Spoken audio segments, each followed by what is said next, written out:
미국이 요 근래 북한 인권 문제를 아주 집중적으로 거론하고 있습니다.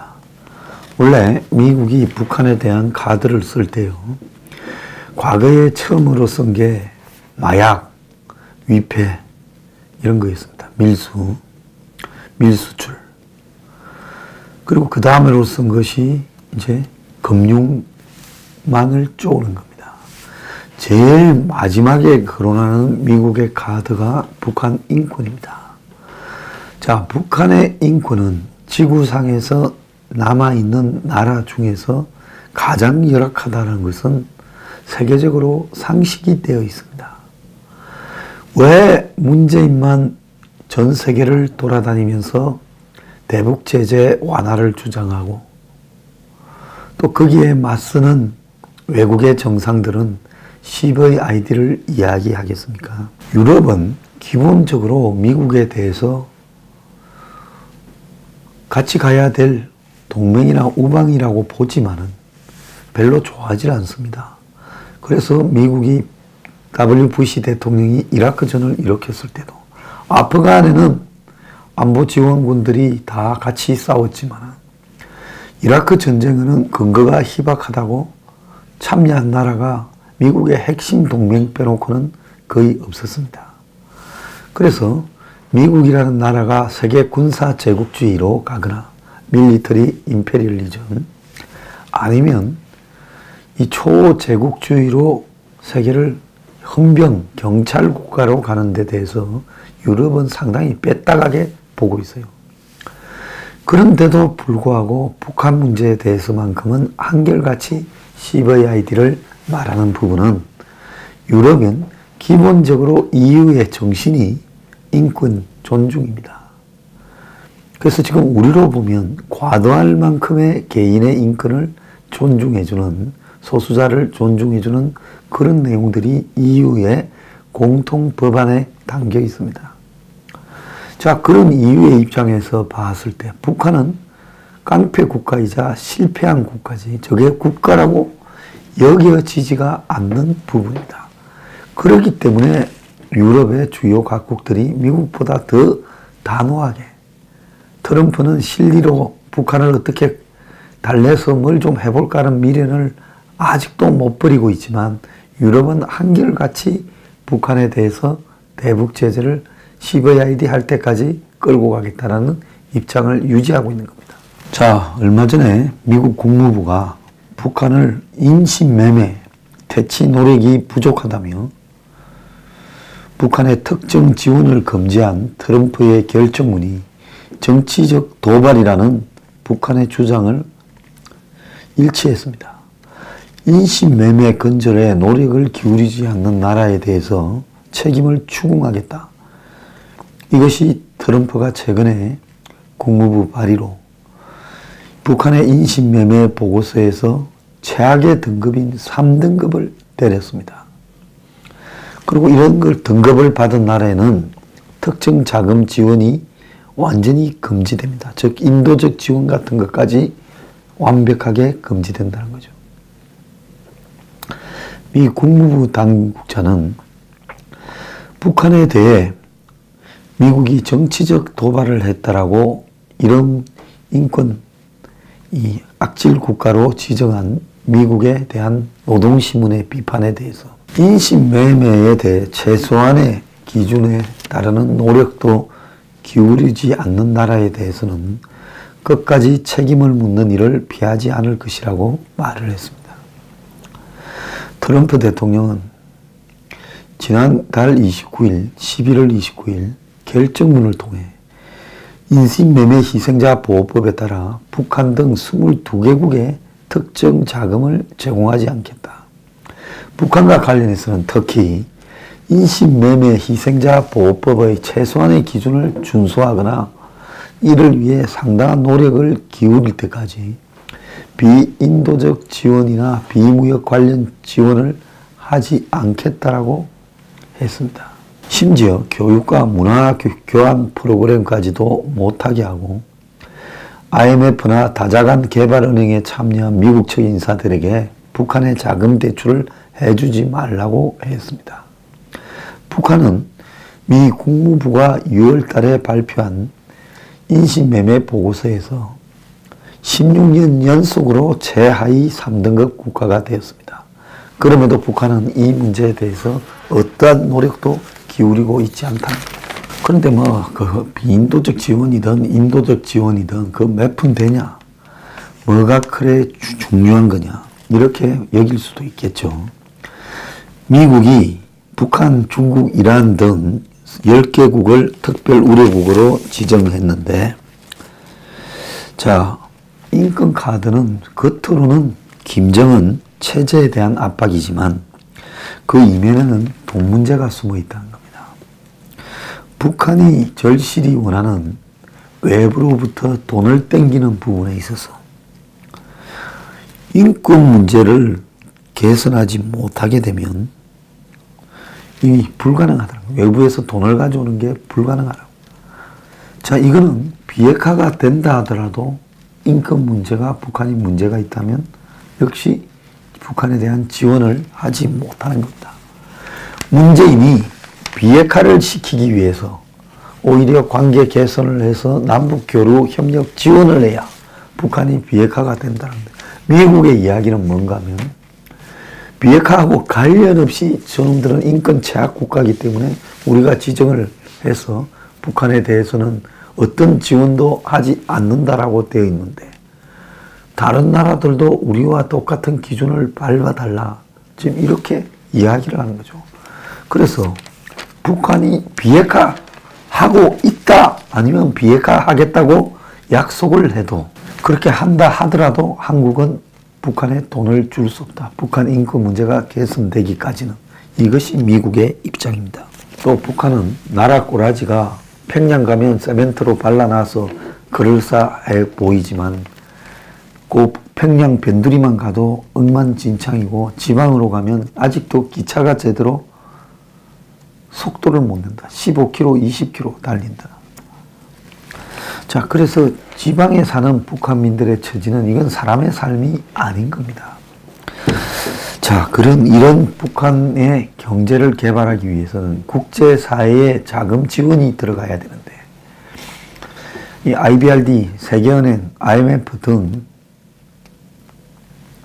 이런 국제기구에서, ADB 등 국제기구에서 북한의 경제 개발을 하는데 돈을 인권 문제를 그런 미국의 의지 때문에 불가능하게 지금 만들어가고 있다는 겁니다. 그러니까 북한은 핵을 보유한 채, 인권을 탄압한 채 국제기구의 도움을 받아가지고 뭔가를 해보겠다라는 자기들 플랜을, 꿈을 깨야 되고, 그런 북한 편을 들어서 북한이 IMF에서 대출을 받고 운운하는 한국도 꿈을 깨야 된다. 미국이 협상 국면에서 북한을 좀 풀어줄 수도 있는데 이렇게 한 것은, 원비어라는 청년이 북한에 갔다가 맞아서 고문당해서 거의 죽음 상태로 미국에 와서 오자마자 죽은 겁니다.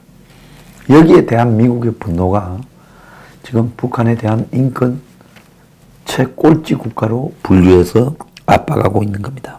그래서 얼마 전에 최용해한테 대해서도 미국의 테러 지원국 등과 관련해서 추가적인 제재가 있었죠. 11월 29일 대통령 결정문을 발표해 북한 등 13개 국가에 대해 비인도적 지원이나 비무역 관련 지원까지도 거부한다 하면서, 자, 미국의 모든 국제기구에 나가 있는 사람은 이런 나라들에 대해서는 어떤 돈 한 푼도 지원해 줘서는 안 된다라고 이야기를 하고 있는 겁니다. 지금 이 13개 나라에는 세계은행 등으로부터 자금을 지원해 줄 수 없다는 통보가 지금 날라오고 있답니다. 문재인, 임종석, 정의용 등은 어제 청와대에 앉아서 이 화면을 통해서 남북 간의 지피를 철거한 부분을 서로 상호 검증하는 모양을 지켜봤다고 합니다. 자, 그런데 오늘 미국의 이 기업연구소, 유명한 연구소죠. 미국 기업연구소 AEI에서, 미국의 대표적 보수 싱크탱크입니다. 개최한 토론회에서 대북 제재 전문가인 조슈아 스탠턴 변호사, 아주 훌륭한 분입니다. 이분은 북한에 대해서 굉장히 원칙적이죠. 북한이 한국이 원하는 대로 변하지 않고 한국이 북한이 원하는 대로 변하고 있다고 완전히 문재인 염장을 질러버렸습니다. 이날 토론회의 제목은 한국의 열린 사회와 그 적들. 에릭 프롬이 책 제목 비슷합니다. 우파 권위주의에서 좌파, 이렇게 퀘스천 마크가 붙어 있습니다. 좌파 다음에 퀘스천 마크를 이렇게 하긴 했지만은 한국의 권위주의 성향이 등장한 게 아니냐라고 의문을 제기한 이 제목이 미국 워싱턴에서 화제가 됐습니다. 자, AI는 미국의 입장에서 볼 때 북핵 위기와 한미 군사 동맹이 한반도에서 국제적 보도의 핵심 내용이었는데, 그런데 한국은 어떤가 하고 질문을 던지면서 문재인 정부가 언론을 탄압하고 언론 자유를 제한하고 사법부와 공무원 조직에서 당파성을 조장하고 있다, 이렇게 지적했습니다. 어제 제 아시는 몇 분들이 나와서 미국에 보낸다고 제 홍대 집회 사진을 찍어갔습니다. 아마 미국 쪽에서 누군가가 좀 보내달라 한 걸로 짐작이 들어요. 문재인 정부가 언론을 탄압하고, 가짜 뉴스죠, 여기 있는 사람이.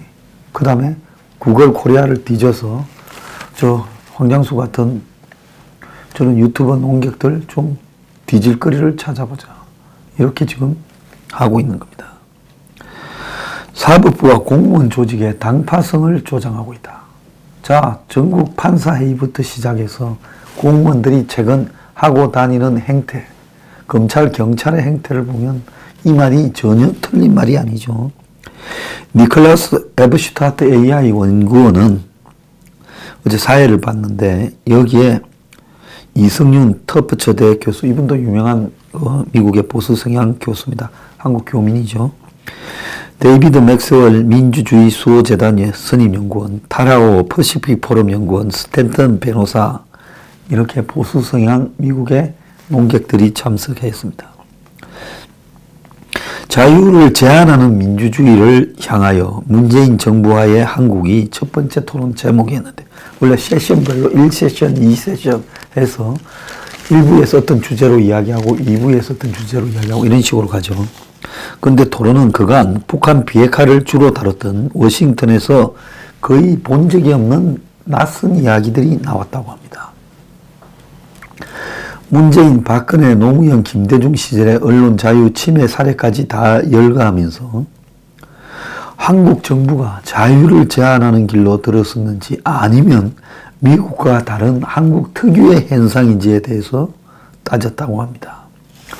자, 한국은 원래 이렇게 언론 자유를 어느 정권이든 밥 먹듯이 하는 거냐, 아니면 한국의 문정권이 아예 그냥 자유를 유별나게 제한하고 있느냐, 이런 이야기인 겁니다.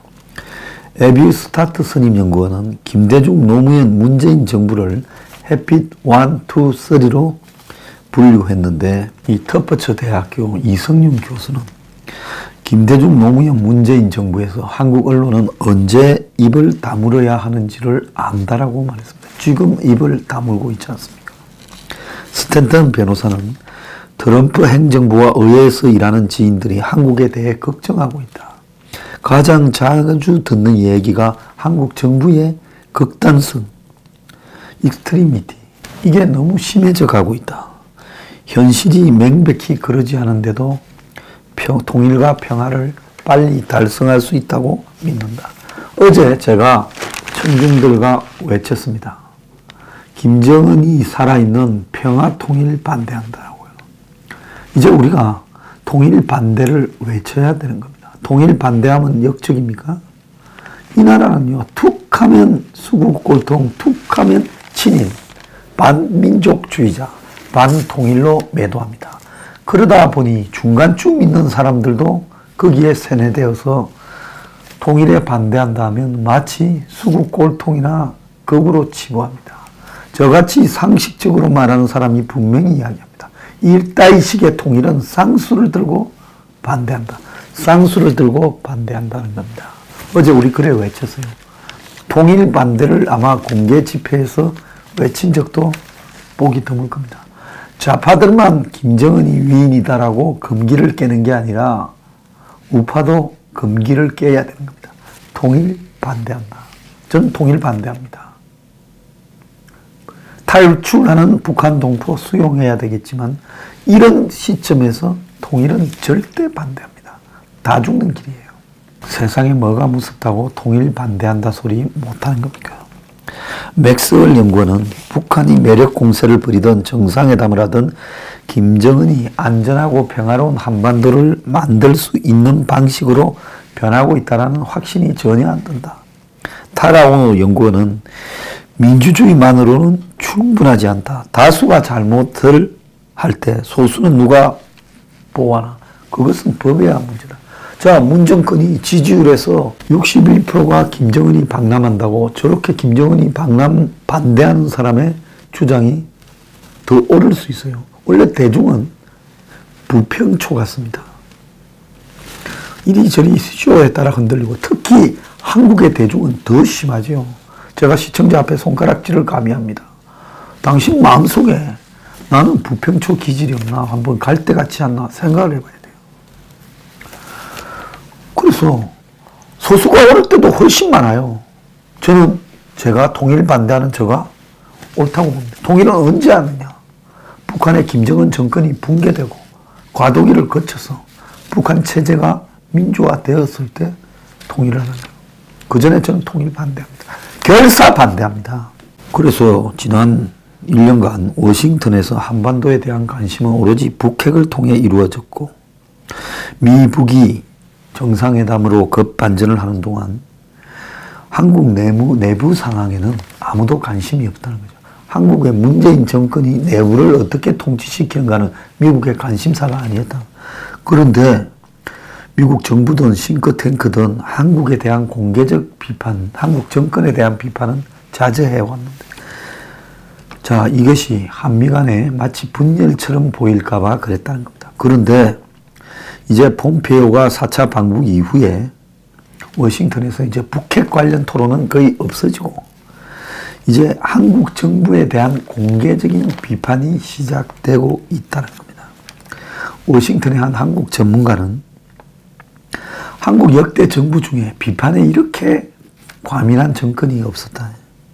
비판에 과민하다는 건 저들이 하는데 자신이 없어서 그렇다는 거예요.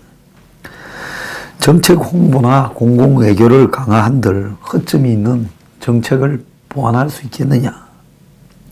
그래서 미국 대사관에서도 지금 고민을 하고 있다는데 한국은 역대 유례 없는 이런 자유를 국민들이 누리고 있다. 그리고 언론 자유 지수도 높다라고 이야기합니다. 여러분 이 말이 얼마나 뻥인 줄 제가 말 안 해도 여러분들이 잘 아시죠? 정권 비판하면 가짜 뉴스로 두들겨 잡으려고 합니다.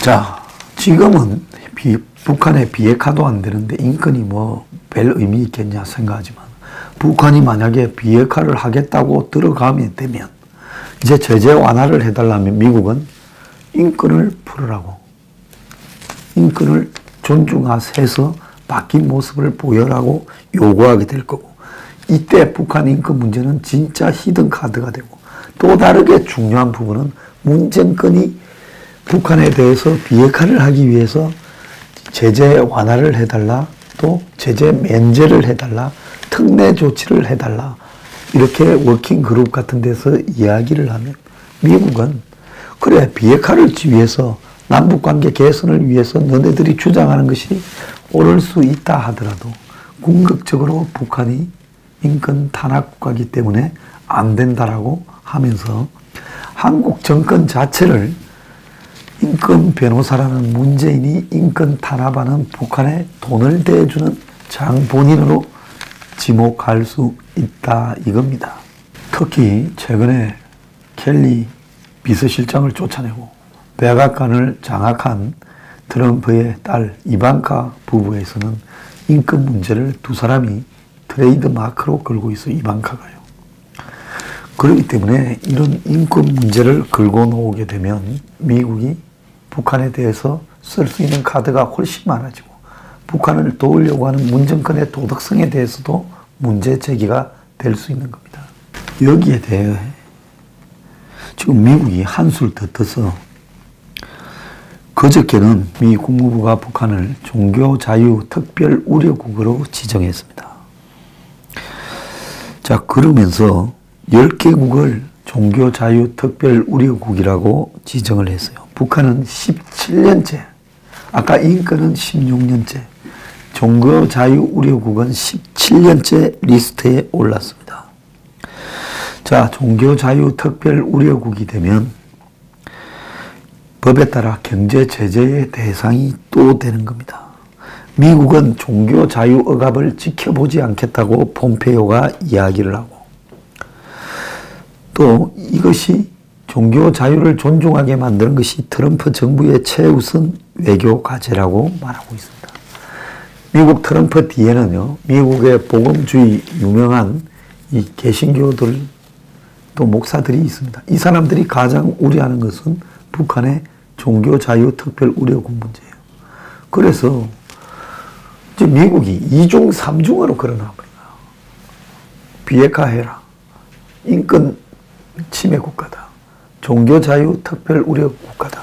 그러면서 유엔 인권위 산하 자의적 구금에 관한 실무 그룹에서는 북한의 정치범 수용소에 강경희, 김성철, 리검남, 리명주 등 4명이 자의적 구금이란 북한 정부 당국에 적절한 법적 절차 없이 자의적 구금되어 있다. 자의적 구금이라는 것은 법에 의한 게 아니고 지 마음대로 집어넣어버린다. 이렇게 탈북인 4명이 자의적 구금 상태에 있다고 발표했습니다. 자, 이런 상황인데 종교특별 우려국을 교황이 가요? 개뿔 같은 소리 하지 마라 그랬어요. 자, 문재인은 비핵화 문제뿐만 아니라 인권 침해 국가, 종교 자유 우려국에 지금 도와주려고 저렇게 애를 쓰고 있는데 문재인은 가톨릭 신자이고 인권 변호사입니다. 자, 이런 문재인이 지금 어디로 간들 대우받을 수 있겠습니까?